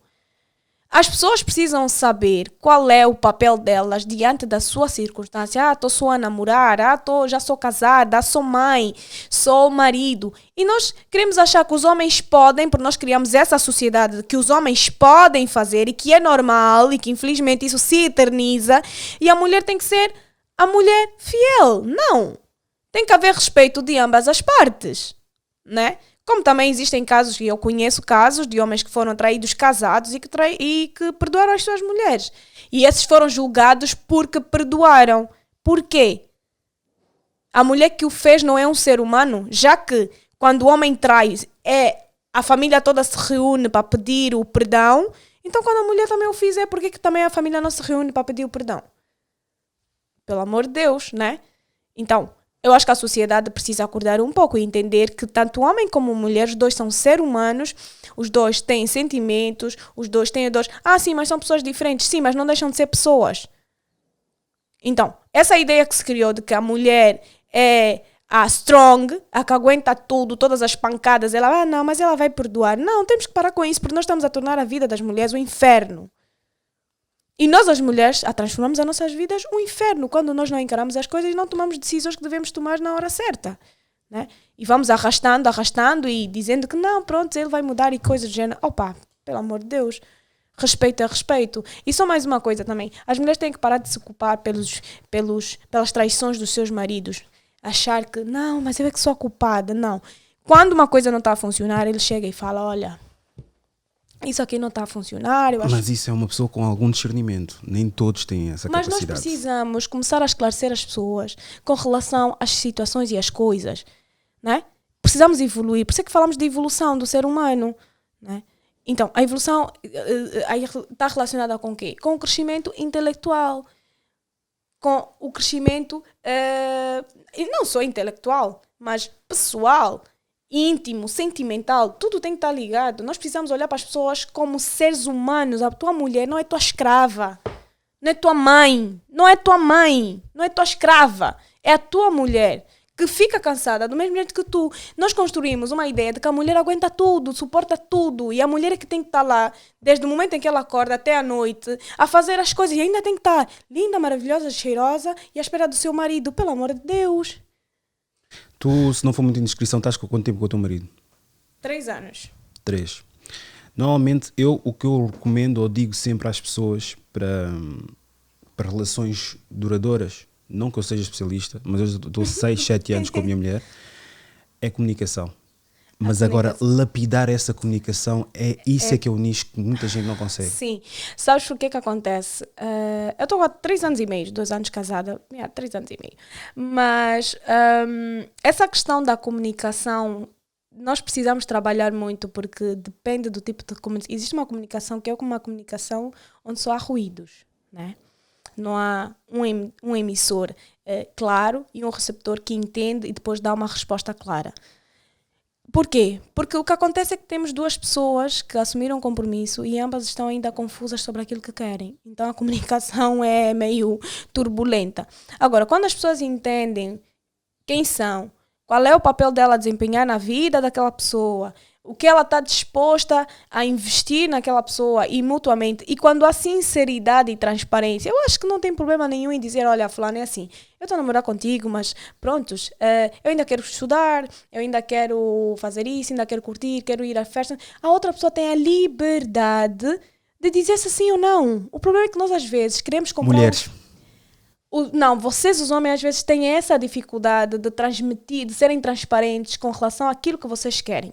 Eu, não falando por mim, porque eu por acaso isso é um defeito de qualidade que eu tenho, que é dizer, olha, é isto que está a passar, se quiseres, está-se bem. Se não quiseres, pá, então sempre foi uma qualidade... Os homens vendem os sonhos que as mulheres querem comprar, é só isso. É que eu nunca, sabes porquê que eu nunca gostei disso? Nunca me identifiquei com isso. Porquê? Porque depois é cobrado, esses sonhos. Todo. Exatamente. E eu não tinha paciência, porque eram chamadas mensagens que... Porque eu tinha amigo meu que ele mentia para conseguir uma mulher. E eu não tinha paciência para isso.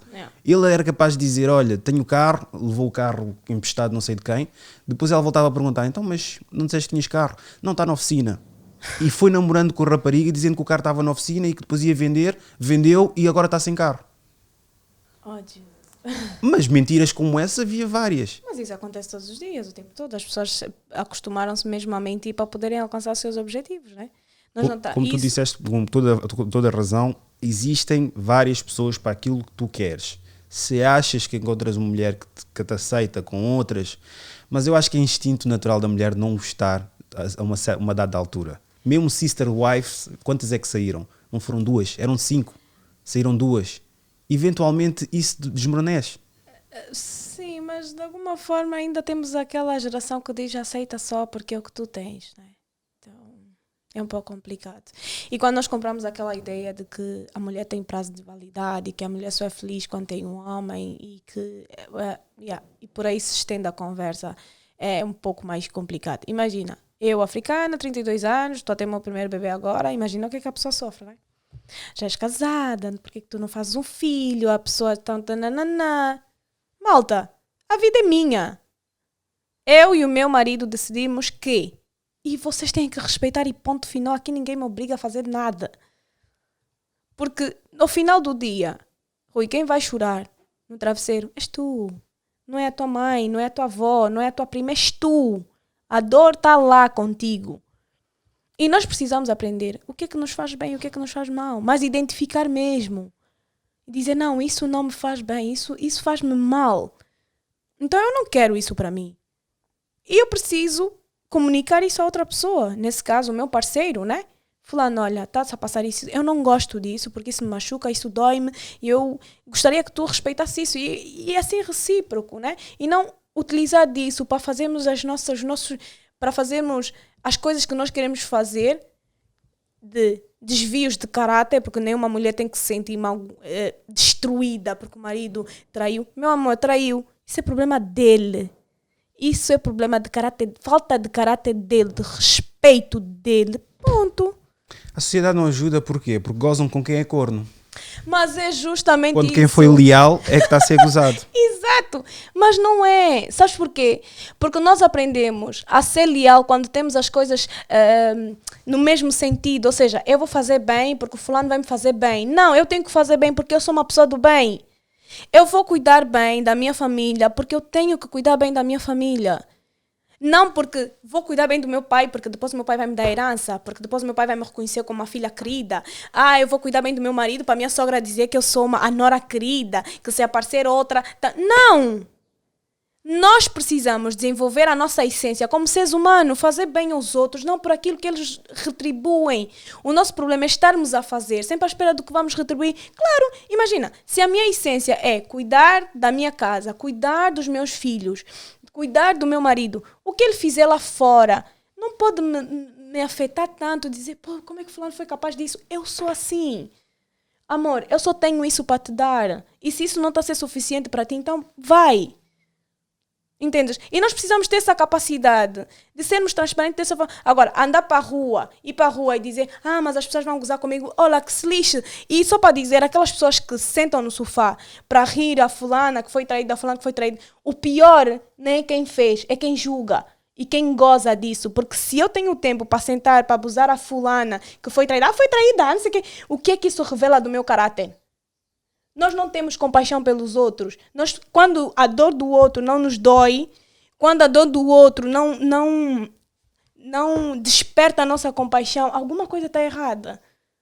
E aí, o problema é esse, nós aplaudimos as coisas que estão erradas para a vida. Às vezes a nossa vida está um inferno e nós precisamos que a vida da Maria e da Ana também esteja um inferno para eu sentar no sofá e aplaudir. Psicologia projetiva, o que eu descobri. Normalmente eu procuro validação projetando os meus desamores e as minhas frustrações nos defeitos que eu consigo encontrar em ti. Exatamente, é isso. E infelizmente essa é a nossa sociedade. Nós não conseguimos dar o nosso melhor para o outro porque estamos sempre à espera o que o outro vai nos dar em troca. Então tu não estás ali, falando em essência, tu não estás ali entregue. Porque o casamento é o quê? O casamento é um. Vocês são um. Meu marido tem que me defender a todo custo. E eu a ele. E os nossos problemas nós resolvemos dentro de casa. Fora aquelas coisas, não, mas não tem família, somos nós os dois, eu e tu. Amor, é o quê? Fala. Não está a funcionar. O que é que não está a funcionar? Dá para consertarmos isso? Ok, vamos fazer juntos. Isso é o casamento, é entrega total. Nós ainda não entendemos o que é entrega total.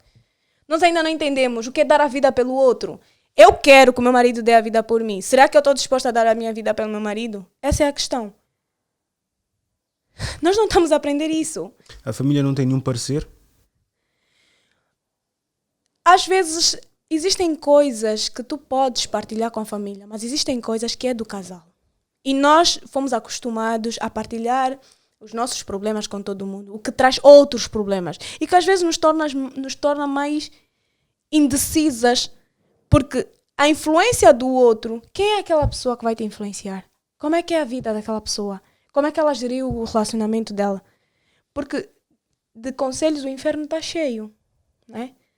Agora, as pessoas vivem aquilo que dizem, que praticam. Muitas das vezes não vivem aquilo. Então, Se tu puderes fazer isso com o teu parceiro e ser transparente mesmo, dizer, amor, isso dói-me muito e por esta razão, é mais fácil. O outro até pode não entender a tua dor, mas tu estás ali, estás a abrir o teu coração. Ao invés de pegares o telefone, por exemplo, e contares à tua mãe que também teve um casamento difícil, qual é o conselho que ela vai te dar? Possivelmente aceitar. Tu entendes? Então, até a quem nós vamos levar os nossos problemas, nós precisamos avaliar muito isso. Já vem handicap, já vem por defeito, não é? Com algum defeito. Yeah. Mas o problema também é a questão de tu falares os teus segredos, até amigas, mas amigas eu acho que isso é muito mau, falar com amigas. Mas pronto, falas com amigas e depois essas amigas, imagina. Também vão te estender. Não só te estender, por exemplo, tu dizes, olha, ele fez isto e aquilo. Depois voltas com ele. Isso acontece, mas às vezes quando nós levamos determinadas coisas, é a imagem até que nós estamos a criar do próprio nosso namorado ou do nosso marido com relação às pessoas que estão ao nosso redor, entendes? Existem coisas que nós precisamos guardar para nós, defeitos do nosso marido que nós só vamos resolver dentro de casa, eu e ele, que a minha família não precisa saber, né? A não ser que tu já estejas num extremo onde tu já tomaste uma decisão e vais dar o parecer à tua família, a família assim, está a passar isso e eu tomei a decisão assim. O que é que vocês acham? A família vai opinar, mas isso não significa que eu tenha que considerar aquilo que a minha família vai opinar. Eu normalmente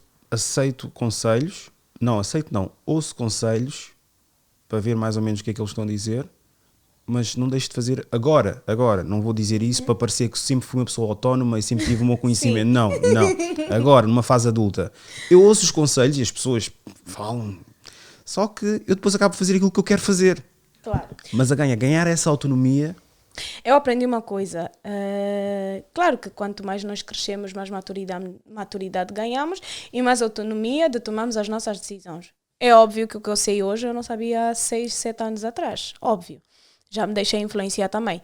Mas hoje em dia eu tenho realmente muito cuidado com quem eu vou partilhar determinadas coisas na minha vida. Às vezes as pessoas dizem, Cláudia, tu és muito fechada com relação a isso, não sei o que. Eu disse, não. Tenho pessoas com quem eu partilho isso. Mas são pessoas que eu olho para a vida delas e nós precisamos ver isso. E uma das coisas é, por exemplo, Jesus Cristo era amável, perdoava e tudo. Então, imagina só o que era deitar no colo dele e chorar e dizer, pai, não tenho paz, não tenho tranquilidade. Aquela era a pessoa que te transmite justamente isso que tu estás à procura.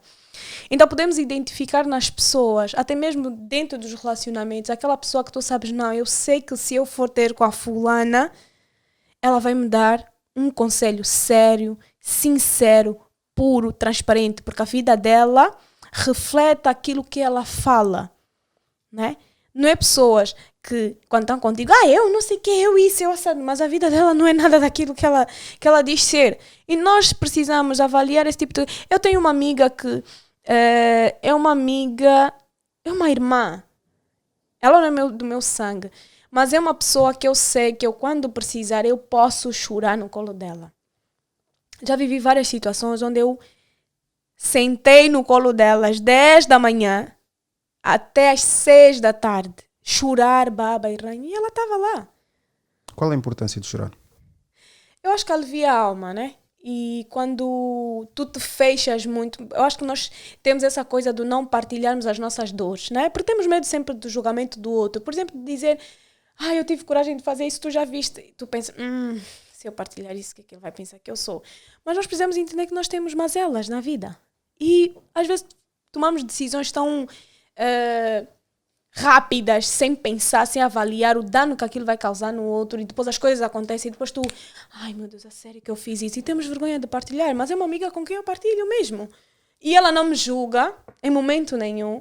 Ela fala, Cláudia, eu entendo tudo que estás a fazer, estás a pensar, tudo que estás a sentir, mas isso não te faz de ti uma pessoa má. E às vezes é justamente isso que nós pensamos, que ao contar uma vulnerabilidade que nós temos, uma inclinação para fazer determinada coisa, por exemplo, falar mal dos outros. Há pessoas que têm essa inclinação, mas isso trata-se. Ocupar a vida com alguma coisa produtiva. Exato, entre outras coisas. Por exemplo, eu vou-te ser sincero, também quando era mais novo, Pá, eu via organizadores de festas, tiravam fotos com as raparigas mais bonitas, Sim. já E numa depois discoteca diziam- que já fechou e etc. E andavam rodeados de mulheres. E há uma fase da vida em que o homem está estimulado para isso, só pensar em mulheres. E eu olhava tipo para as fotos e procurava defeito. Ele é isto, ele é etc. E eu depois, reavaliando essa situação toda, eu agora penso, pá, eu não tinha mais nada que fazer. Exato. Se tivesse uma vida produtiva, se tivesse algo que fazer, o que agora existe, tenho bastante, sou pai, marido, tenho minha vida, o meu projeto e tudo mais, eu não tenho tempo para parar, até gostam de comparar-me agora estão, isso é outra questão, comparar, tipo, aceita que existe diversidades, agora estão a comparar o meu projeto com outros projetos. Eu faço o que faço, não perco tempo a comparar-me com outras pessoas. E isso é uma coisa que tu tens que identificar como autónomo, independente. Sim. Faz o teu trecho, Cena. faz o teu trecho, faz a tua caminhada e não te compares, porque acho que foi um rapper que tinha dito que tu, se estiveres numa corrida, se olhares para a esquerda, Perdes, já estás atrasas-te. um passo atrás. Olhas para a direita, já estás 2 passos atrás. Yeah. Dás por ti e já estás no 5º lugar. E estavas no Exato. 1º lugar Exato. quando estavas a olhar para a frente. Desculpa, estavas a dizer? Não, mas é mesmo isso. É essa questão de às vezes nós aprendermos a... Nós não estamos acostumados justamente a contarmos ao outro aqueles nossos podres. É como quem é dependente químico, para quem se droga. Existe... Ele pensa, se eu contar à minha amiga que eu me drogo, que eu tenho essa vulnerabilidade, que eu, pronto, de alguma forma sou fraca à bebida, sou fraca a determinadas coisas, ela vai me julgar, ela vai dizer que eu sou isso, que eu sou aquilo, que eu sou uma fraca, que eu sou não sei o quê. Mas não, aquela é a minha debilidade, a tua pode ser diferente, né? E termos essa liberdade de alguém a quem tu consigas olhar para o olho, cair uma lágrima, deitar uma lágrima e dizer, eu fiz isso. Eu me comportei dessa forma, eu magoei a fulana, eu falei isso da fulana, eu me arrependo por isso. E a outra pessoa está ali a dizer, tu podes consertar isso, tem como tu consertar isso, tem como ir ter com aquela pessoa e pedir desculpa. Mas ainda assim, o valor que tu tens para a minha vida continua a ser o mesmo. Entende? Isso é importante. É extremamente importante nós termos essas pessoas que nos abraçam nos piores momentos da nossa vida e onde nós podemos confessar os nossos pecados. Pô, quem é que não peca? O quão importante é falar? Eu acho que alivia a alma, né? E sem contar que é mais fácil o processo do perdão, do perdoar o outro e do aceitar a tua vulnerabilidade. Eu não acredito muito nessa questão do tens que te perdoar a ti mesma. Não, o perdão é dado pelos outros. Nós encaramos as nossas debilidades, as nossas vulnerabilidades e mudamos, né? Sei lá, eu tenho um problema de falar mal dos outros, por exemplo. Eu posso mudar isso? Me perdoa, vou me perdoar porque eu fiz... Não. O perdão não cabe a ti a dar a ti mesma. O perdão tu solicitas a alguém, né? A ti, tu avalias a tua vida, tu entendes a tua situação e tu mudas isso. E tu pensas, não, eu posso mudar isso, eu posso mudar. Existem aquelas coisas que são mais difíceis de mudar porque são de caráter, que a pessoa foi adquirir na infância e repetiu tantas vezes, tornou-se um hábito tão inconsciente, né? Mas não é impossível. Pode levar mais tempo a tratar, mas não é impossível. Então... Porque depois tens aqueles demónios, visto agora há dias, faleceu o ator. E a primeira coisa que eu fiz, acho que toda a gente faz, é ir à página da pessoa e ver os últimos posts. Sim. E o que é que tu vês? Um homem extremamente feliz, viste? A percepção. Eu acho que a percepção da realidade tornou-se mais real do que a própria realidade. Sim, exato. E isto é extremamente tóxico para quem vê e para quem está a induzir ao erro. Exato. O nome dele era o Pedro Lima. Eu vi ontem. Sabes, nós nos acostumamos a viver, a fingir ser e não a viver uma vida real, né? Então, essa questão às vezes do compararmos o do outro, a vida do outro, entendermos que que o outro é mais feliz do que nós, o outro conquistou mais, isso tira o nosso foco de vida, né? E entendemos que as pessoas são mortais, nós também vamos morrer. É óbvio. Mas vida é vida e morte é morte e nós precisamos valorizar tanto uma como a outra. E a meditação com relação à vida traz-nos a realidade, traz-nos a nossa esfera, a nossa plataforma, aquilo que nós temos sido para os outros, né? E se realmente eu sou aquilo que eu digo ser, aquilo que eu publico nas internets, como as pessoas interpretam uma fotografia minha a sorrir, por exemplo, ou abraçar o meu pai ou a minha mãe. Será que eu vivo realmente aquilo? Será que eu abraço mesmo o meu pai ou eu abracei para tirar uma fotografia? Ou... A descrição também ajuda.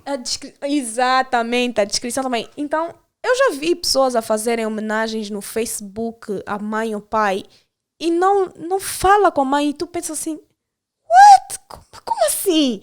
Então, é estarmos a viver de uma forma muito superficial.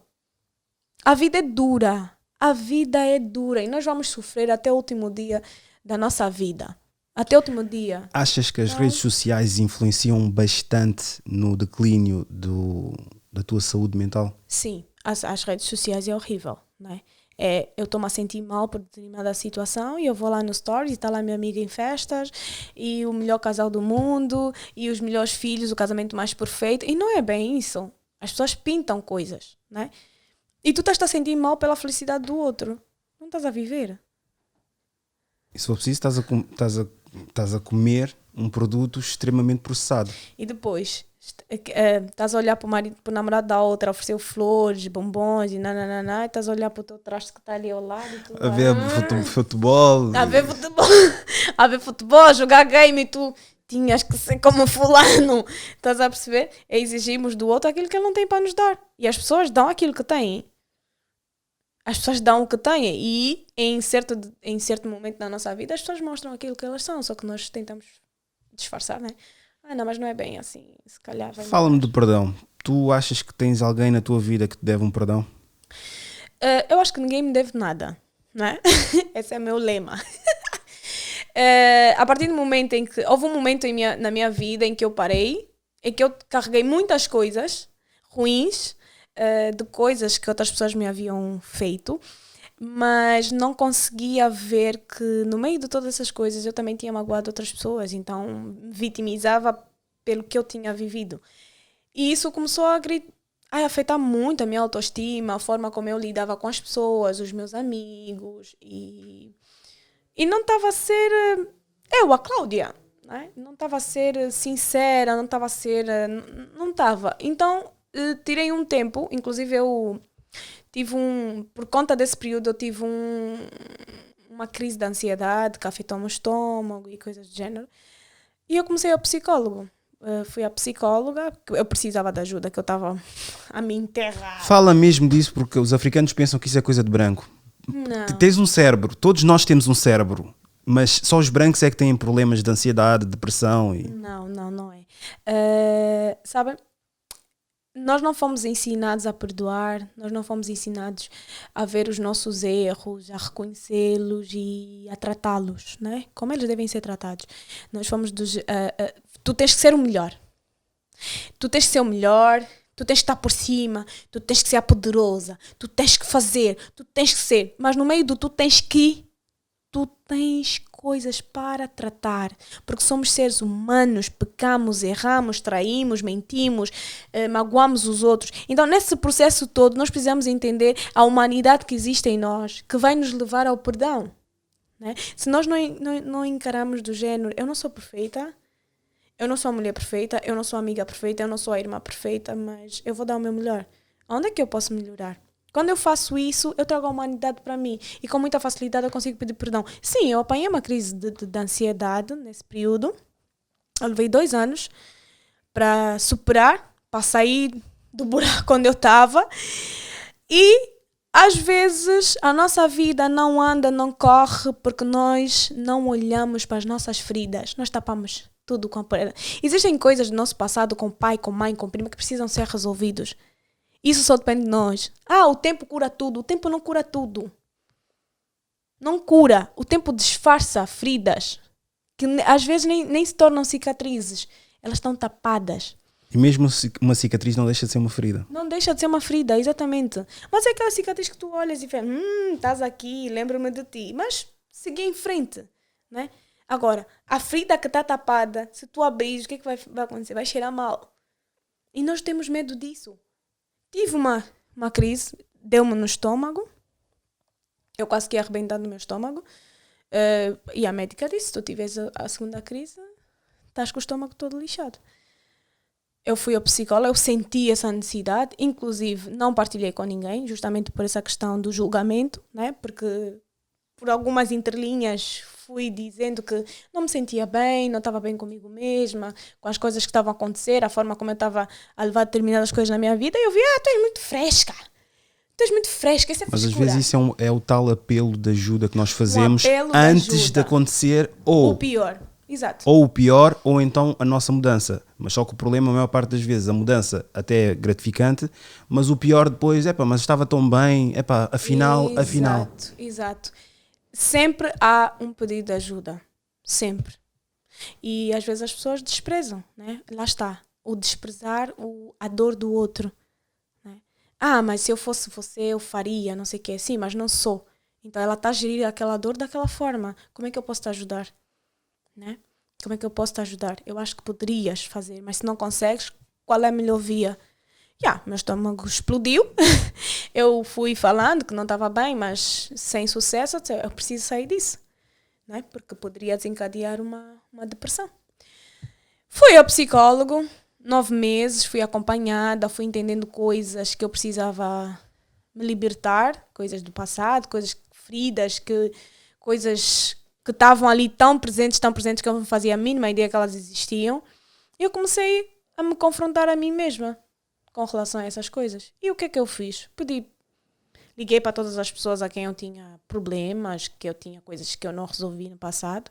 Pedi perdão a essas pessoas, pedi desculpas. Naquele momento eu só consegui ser aquele lixo que eu fui. Infelizmente.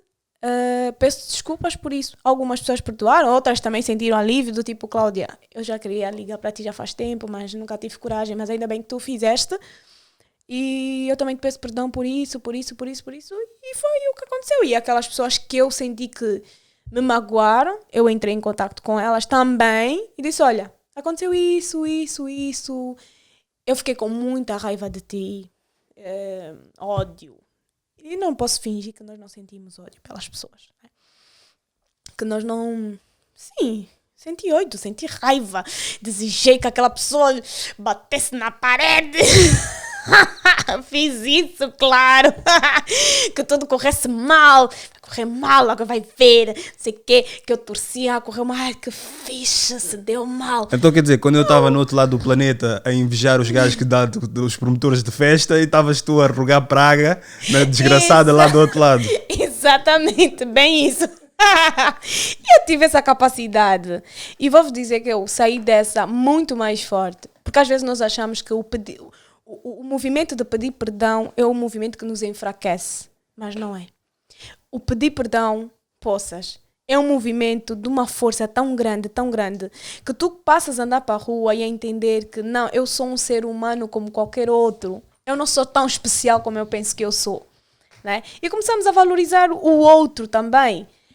Eu tive essa coragem, liguei, olha, aconteceu isso, eu estava com raiva de ti, eu fiz isso, assado, cozido, frito, peço desculpa, eu me senti magoada por ti. E essas pessoas também, algumas pediram perdão, outras assumiram que fizeram, outras não assumiram que fizeram. E aquelas que disseram, foram rebuscar outra vez as coisas do passado, quer dizer, eu já estava a pedir perdão, né? E essa pessoa ainda queria me tocar outra vez. Bom, é assim, fulana, eu vim cumprir meu papel. O meu papel termina aqui. Se tu continuas magoada, ferida, não sei o quê, isso a mim já não me pertence. E eu não tenho que carregar esse peso, né? Porque eu tomei a decisão de coração limpo, puro mesmo e arrependido. Fui lá e pedi perdão. E as pessoas, ela tem ela é livre de perdoar ou não. Então, isso é uma coisa que depois quem vai lidar é ela, já não sou eu. Então, a partir do momento em que nós fazemos esse movimento, tudo muda na nossa vida. E foi onde eu dei, tipo, um pulo. E a minha vida deu um outro reviravolta. E pronto. E eu acho que esse movimento do pedir perdão e estarmos bem com as pessoas é extremamente importante. Se o outro continuar a te odiar, isso já é problema dele. Ele que lida com o sentimento dele, com o ódio dele. Eu não tenho nada a ver com isso. E a vida segue. E isso é um movimento que abre outras portas, traz outras pessoas para a nossa vida, porque havia um ditado que diz, tu atrás 5 pessoas parecidas contigo, isso te conforta ou isso te assusta? Então, se te assusta alguma coisa, não está bem. Então, se consoante tu vais mudando a tua perspectiva, a tua forma de lidar com as pessoas, que tu vais lidando com determinadas situações na tua vida, essa tua áurea, esse teu estado de espírito vai trazer pessoas iguais a ti. Pessoas que também se preocupam com os outros. Pessoas que estão ali porque gostam de ti, pela pessoa que tu és, não por aquilo que tu consegues, que tu proporcionas para elas. Então, acho que a vida torna-se mais fácil, mais leve, né? Já não tens aquela obrigação de preciso me comportar de determinada forma para agradar o fulano. Não, fulano olha para mim do jeito que eu sou, né? Tenho as minhas debilidades, vamos nos rir de alguma delas, outras vai ser, não, fulano, mas tens mesmo que mudar isso e tal. Mas não é aquela exigência, aquele peso da sociedade que tu tens que ser, tu tens que... Não, eu não tenho que. Eu acho que isso é que torna a vida muito leve. É melhor ser perdoado ou perdoar? Eu acho que os dois movimentos têm o seu significado. O perdoar já se torna mais leve quando tu sentes que a outra pessoa verdadeiramente se arrependeu, não é? Mas o pedir perdão, quando tu entendes a humanidade que existe em ti, não tem esforço nenhum para pedir perdão. Desde que seja um movimento recorrente do arrependimento, né? Não do remorso, são coisas diferentes, mas do arrependimento mesmo. Como é que tu lidas com amizades tóxicas? Não tenho. Eliminei todas. Como é que lidaste? Não, sabes o que é que aconteceu? Às vezes nós achamos que o tóxico é o outro. Mas nem sempre. Então, se eu estou no meio onde as pessoas são tóxicas, eu preciso perceber qual é o meu nível de toxicidade, acho que é assim que se diz. Toxicidade dentro daquilo. Porque não tem como tu não seres tóxica num ambiente onde todos são tóxicos. Não tem como. Então, nós tentamos sempre tirar o nosso corpo fora e dizer, não, a fulana é que era tóxica, não sei o quê. Não, mamãe, você estava a contribuir para aquilo também. Eu vim assim. Eu também estava lá, pronto. Eu também estava lá. Então, antes de criticar as outras pessoas por serem tóxicas, tu fazes uma autoavaliação. É extremamente importante. Sim, porque às vezes tu permites que elas tenham essa ação sobre ti e de alguma forma, talvez numa porcentagem menor, mas tu também fazes isso com... Então, estamos no mesmo meio. Porque imagina, se eu estou num meio que me incomoda, o que é que eu estou lá a fazer? Estou a compactuar. Uma mulher casada, todas as tuas amigas traem, andem com homens casados, não sei o que. A mínima oportunidade que tu tiveres, Madalyn, tu vais fazer. Eu tenho que ser aquela pessoa que vai dizer, fulana, não, eu sou casada. Respeita a mulher do outro. Não faças isso. Isso é aquela tua amiga. Ah, mas eu gosto tanto de não sei o que. Ah, é? Então, a mínima oportunidade no dia que aparecer um gajo que ela também vai te incentivar a fazer, tu vais fazer. Nós precisamos entender que não é só o outro, somos nós. Somos nós. E se aquele meio é um meio que me incomoda, mas a minha amiga sorri, ela é amiga. Será que ela é mesmo assim amiga como você pensa que ela é? Será? Não. Aquelas amizades que alimentam essa toxicidade e tu pensas que não, é das minhas. Não, está a deteriorar basicamente o teu ser. Porque se fosse tua amiga ia-te chamar a atenção, se calhar algumas atitudes negativas que estavas a ter. Sim, eu acho que é isso basicamente. E do género, nós queremos estar num sítio... Se eu sou uma pessoa que valoriza a ética, o respeito, eu quero estar com pessoas que fazem a mesma coisa, que valorizem também o respeito, que sejam pessoas puras, sinceras, transparentes. Então, se supostamente eu carrego essa tal de moral e ética e todos que estão ao meu redor não, alguma coisa está errada. Você acha que você é e você não é. Né? Então, o olhar para o outro precisa primeiro uma reflexão de quem você é. Qual é o teu papel naquele meio? O grande problema aqui, se calhar, é que as pessoas não se querem encarar.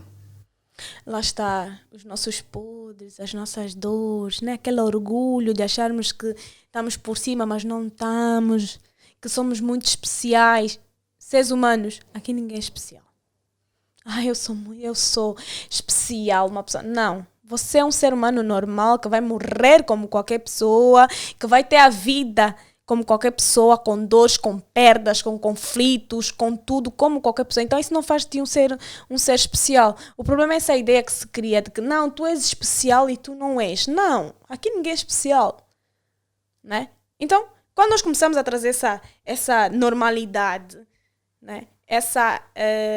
Entendemos as nossas vulnerabilidades, tu vais entender que não és assim tão especial como pensas que és, ou que mereces tanto como achas que mereces, né? É do género, mas eu mereço tanto isso, não sei o quê.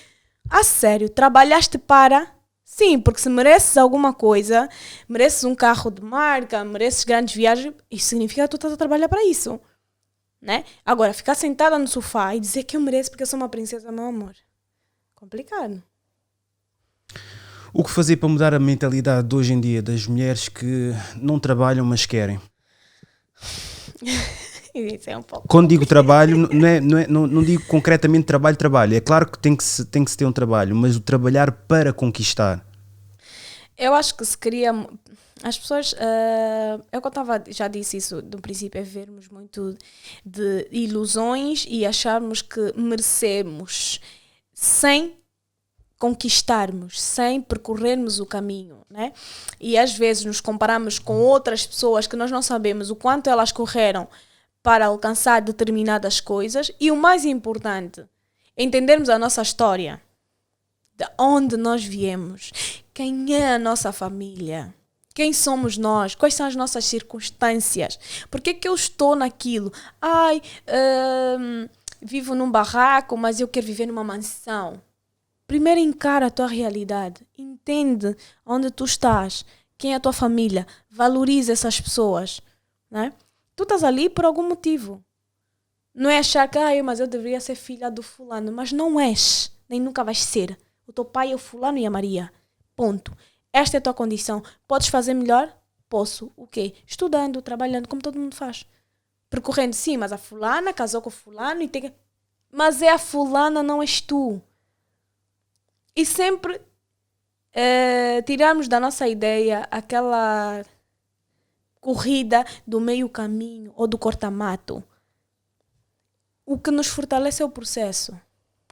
O que nos engrandece é o processo. Eu sair daquela casinha, depois conseguir um puxadinho de lado, já com 2 quartos, já consigo pagar as minhas contas. Se aparecer alguém com melhores condições, que te respeita, que te ama e que quer te dar melhor, boa. Mas se assim não for, eu vou à luta. Não por mim também, mas pelas pessoas que estão ao meu redor. Né? E eu acho que criou-se uma má relação também com relação ao dinheiro, do achar que eu vou ter muito para ter boa vida. Eu vou ter muito para cuidar dos meus.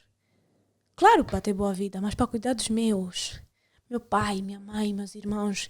Poder puxar por eles também, para minha família. Se eu casar, meu marido, meu esposo.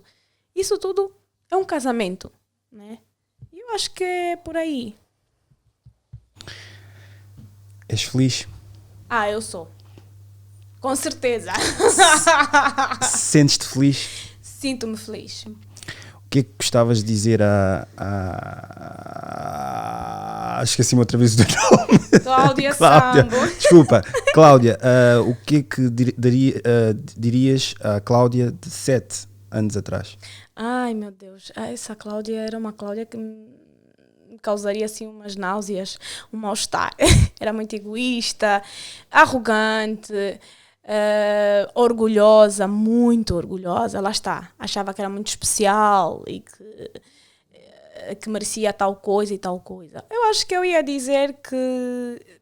Mas eu precisei passar por todas as coisas, porque hoje eu sou quem sou, tenho a mentalidade que eu tenho, porque eu consigo olhar para trás sem medo, porque é um passado. Eu estou a viver o presente hoje e eu não preciso estar agarrada ao meu passado. O meu passado tem que ser aquela coisa onde eu aprendo, onde eu olho e penso, passei por isso, fiz isso, me comportei dessa forma, não vou fazer mais desse jeito, porque me trouxe mazelas. E a vida é isso, são mazelas, né? Vai-te causando dores, feridas e nós vamos evoluindo, é o processo da vida. Mas precisamos olhar para trás, é importante. Não para trazer o passado e arrastarmos o nosso presente, para olharmos para para trás e entendemos a nossa história, porque é que nos comportamos de determinada forma naquele momento e porquê, e o que é que nós podemos melhorar. Sempre podemos ser pessoas melhores. Hoje, claro, sou uma pessoa muito mais tranquila, muito mais leve e orgulho zero. Orgulho zero. Não tenho dificuldades em pedir perdão, em pedir desculpa, não tenho nenhuma.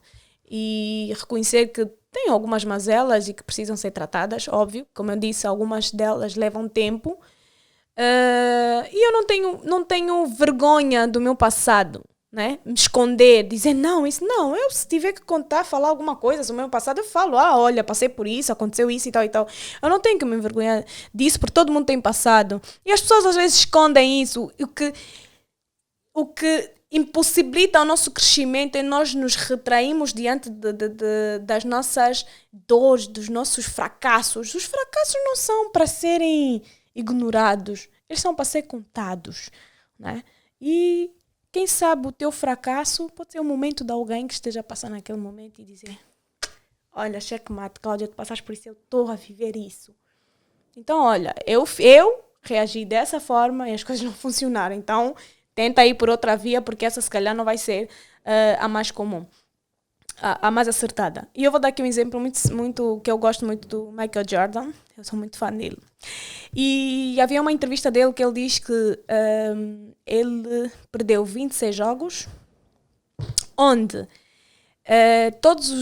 o último sexto dependia dele, e ele falhou. Ele falhou 3.000 cestos, 3.000, e isso não fez dele um fracasso, fez dele um sucesso.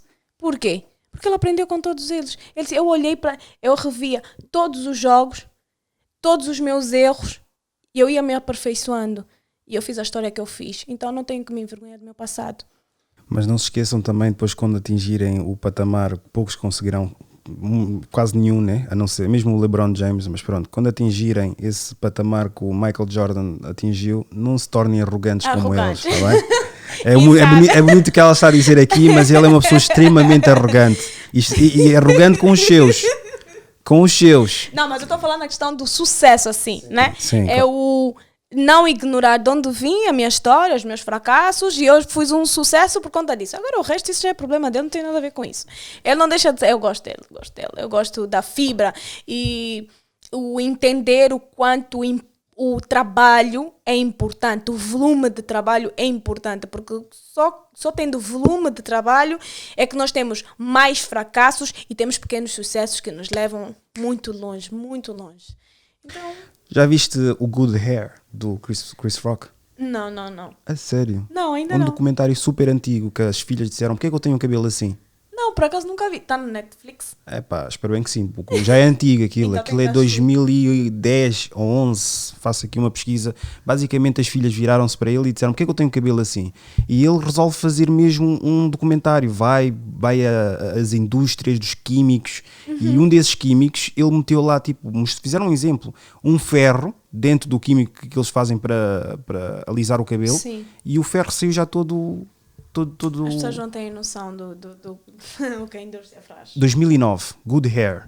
Eu vou assistir, meninas, vou assistir, depois vou falar ali no Instagram da Mulher Autêntica, tá bom? Good Hair, é verdade, passa aí já os teus contactos, Mulher Autêntica, no Instagram, no Facebook, eu faço lives diárias, onde eu falo sobre personalidade, sobre autoestima, autoconceito, autoimagem, falo sobre comportamentos, falo sobre muita coisa que está ligada ao comportamento feminino, e é isso. Sigam a minha página Mulher Autêntica. Além do meu trabalho como terapeuta capilar também, avaliações capilares, cortes, faço também cortes, tratamentos, protocolos, anyway. Entrem lá, tem lá todas as informações sobre o meu trabalho, sigam a página, compartilhem com as vossas amigas e é isso. Muito obrigado, Cláudia. E se vocês tiveram um momento de epifania, acharam-nos pessoas inteligentes, intelectuais, estão corretos. Se por outro lado acharam-nos ignorantes, burros e sem qualquer tipo de noção, estão também completamente corretos. Isto foi Idiosincrasia Africana. Muito obrigado por ouvirem.